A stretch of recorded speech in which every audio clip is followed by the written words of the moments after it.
with a brother, our brother. All right, peace and blessings. Peace and blessings. All praises to the Most High. And someone alerted me to some unsolved Delaware. A lynching that occurred. Just watching this video is fair cases. Just watching this video is fair use for literary and commentary purposes only. We're live on scene in Delaware with a brother, our brother Henry Fordham. Yes. Our brother has a very, very serious story that he wants to share with the black family out here. We've had many interviews on the radio station, One Horizon Radio, where brothers and sisters around the country are facing direct assaults from Europeans, from whites, murders from white police officers, lynchings in Louisiana. And now we have a lynching that occurred, at least one lynching that we know of that occurred here in Delaware.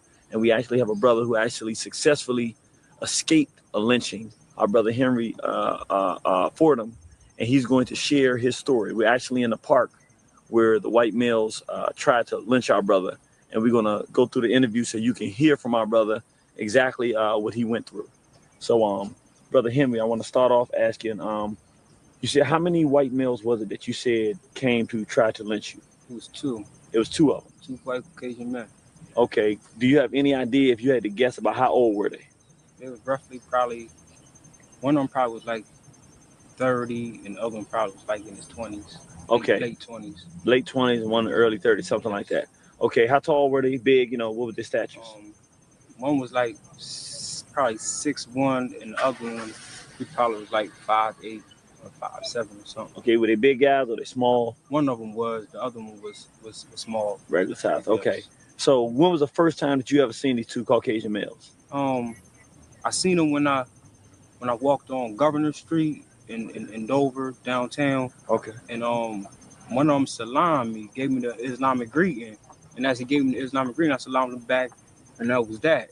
Now, how do you think he knew you were Muslim to salam you? I guess because of my beard. Okay, so he was able to identify you as Islamic. You didn't think anything strange about it when the white boy said, "Hey, salam." You just thought he was Muslim as well. Yes. Okay.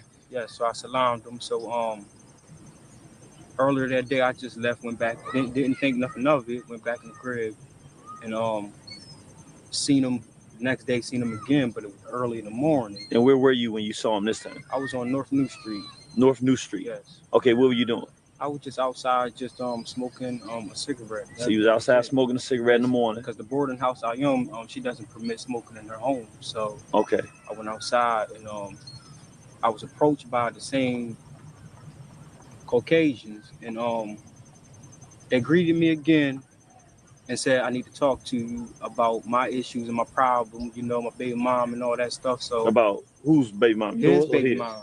Okay, his baby mom, because baby mom was leaving, taking his kids and all that stuff, which is dope. Come to find out, it was just a lie, you know. But that was just the. So I want to make sure I get it right. So they see you standing out there, you're smoking a cigarette, yes, and they come to talk to you and ask you, "Hey, I got some problems with my baby mamas. I want to talk to you." Got some problems. He want to know more about Islam and all that stuff, you know. So me not thinking nothing of it, I was like, okay, you know, I speak to you briefly because I gotta go out and look for a job. I gotta prepare myself to do what I need to do. The next thing you know, that's when the drama went down. The gun was flashed out on me. So hold on, tell us about that. So what kind of car did they pull up in? A white Dodge pickup. Okay, so they pulled up in a white Dodge pickup. You start talking. When they were talking to you, were they in the van or in the pickup or outside the pickup?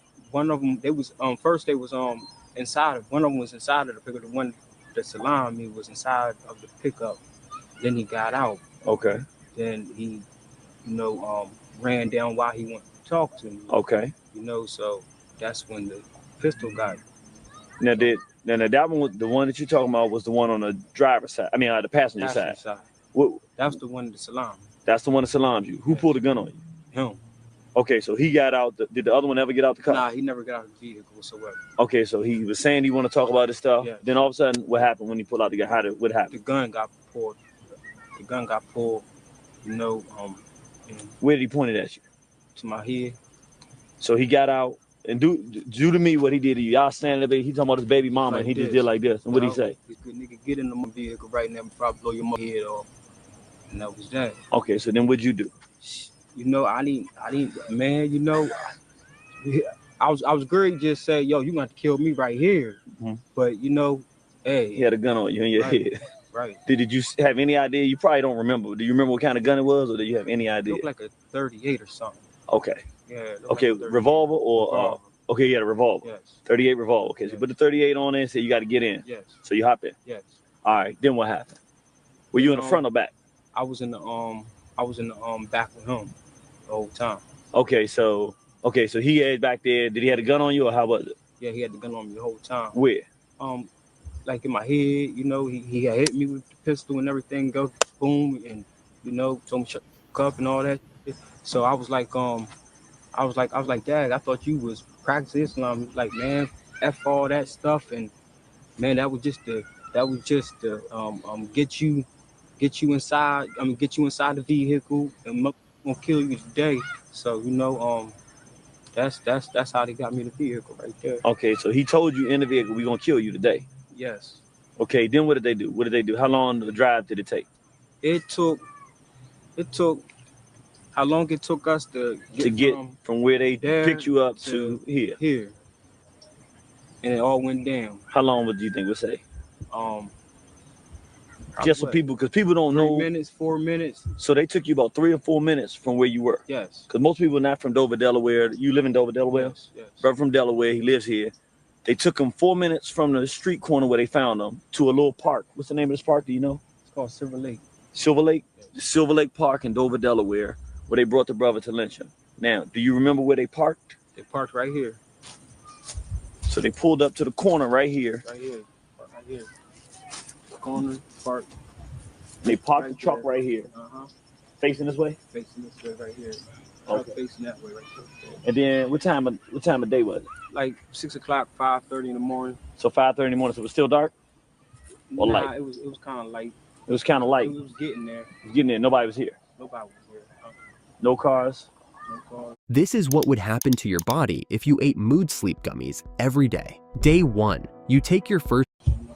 Okay, so they pull the truck up there, pull up. Then what happened? Then it all went down. The fight began. Fight for my life. So they bring you to the stop right here in the pickup truck. Tell us what happened after that. The struggle began. We start fighting. We start hooking. And everything else. So help me out. You say so it was two of them, one in the front, one in the back. How did they get you out of the truck? How they get me out of the truck? At gunpoint. Okay. They got me out at gunpoint. Okay. And from then, that's when I grabbed one of them. Come to find out, that the gun ain't had no ammunition. So how'd you find that out? Okay. I know because he was like, I'm going to shoot this motherfucker.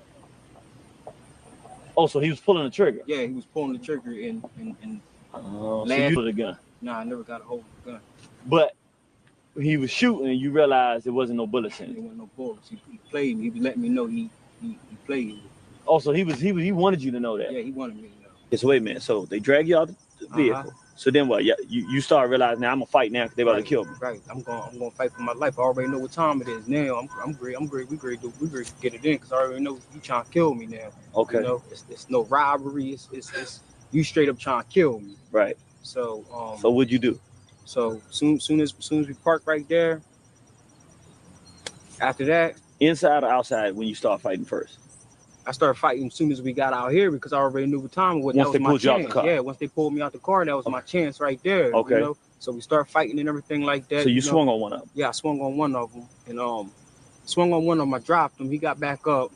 And the other one started attacking me with this knife. He started stabbing me all in my face and all that stuff, right? So show us where he stabbed. Stabbed me right here, stabbed me right here. It's kind of healed up. He stabbed me right here. Okay.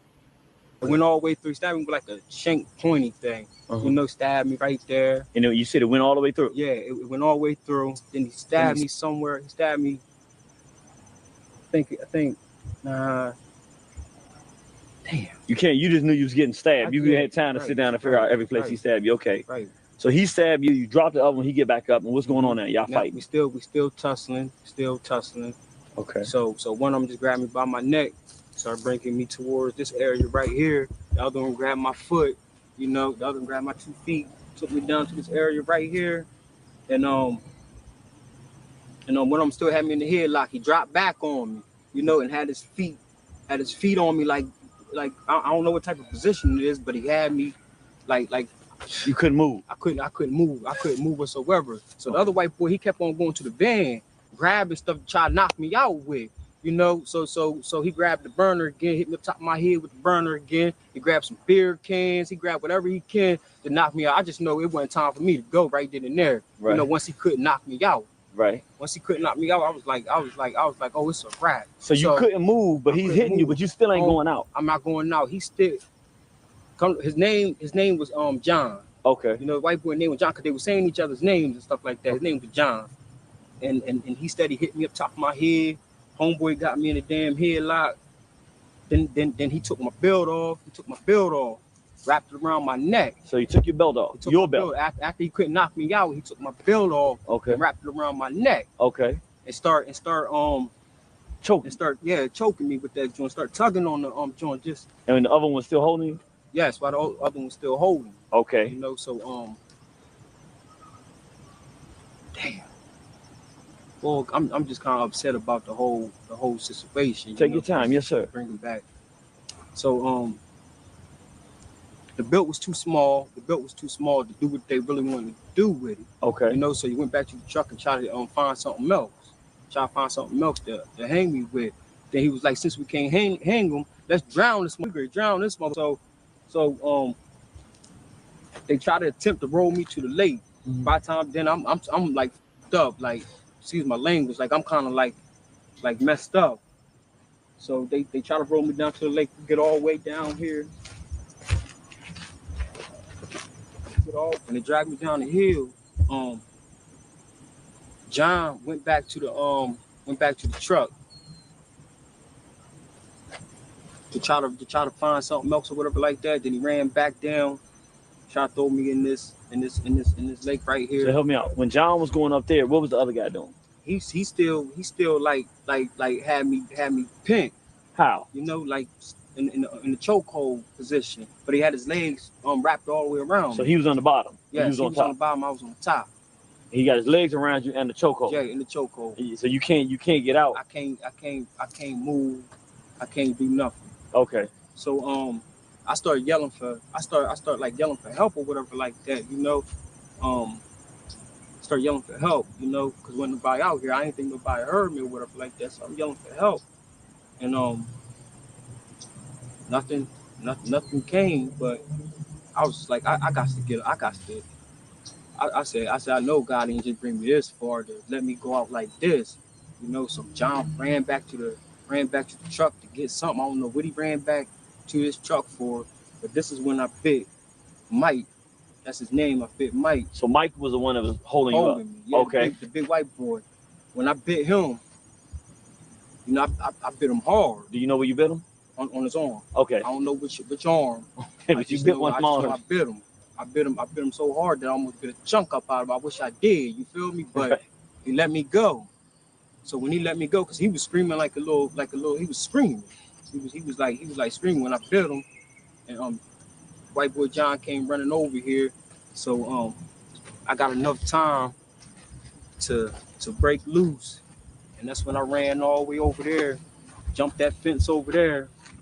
Hold on, I ran through the graveyard, jumped the fence, and ended up in that lady backyard. But as soon as I ran across, he said, "Yo, we're gonna have to hit this. We're gonna have to hit this. That black ass." I'm running across the joint. They hurry up and jump in their motherfucking vehicle, put it in reverse, and start chasing me down with their vehicle. And that's when I jumped the gate. That's when I went to the grave, jumped the gate, and they. So you were able to make a beeline over there fast enough before the vehicle got to you. Yes. So once you got in her yard, they didn't come in her yard. No, they did. They bounced. So what happened when the police got there? Because this is very interesting. All right, so there you heard a little bit of story of Henry Fordham and the attempted abduction by these two white men. And actually, those two white men kept going back and forth to the found in that part. Thank y'all for liking, watching, sharing, and subscribing to the channel. And as always, I pray you have peace and blessings. On Christmas morning, if your kid wakes up to this game stick, it's gonna be their favorite present. Let me show you what this thing can do.